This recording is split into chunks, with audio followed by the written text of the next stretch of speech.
আল্লাহ সর্বশক্তিমান। কোরবানি কোরবানি কোরবানি করিতে হবে আসল কোরবানি।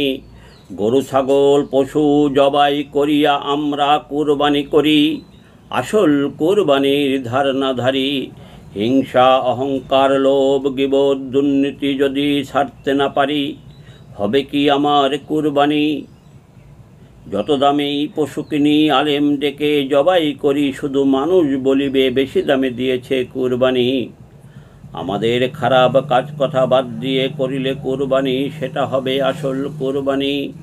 হিংসা অহংকার লোভ সুদ ঘুষ দুর্নীতি গীবত বাদ দিয়ে দেনা থাকিলে শোধ দিয়ে পশু কুরবানি দিলে সেটা হবে আসল কুরবানি। আমার মনের খারাপ কাজ কথা কুরবানি করিব, দেনা থাকিলে শোধ দিব।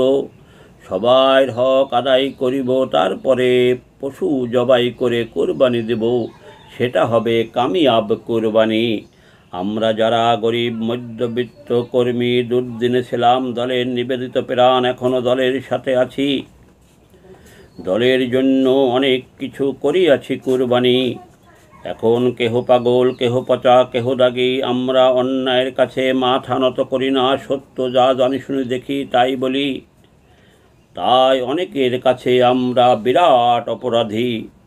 অন্যায়ের বিরুদ্ধে কথা বলে মনে হয় সামনে এবার এ জীবন দিতে হবে কোরবানি।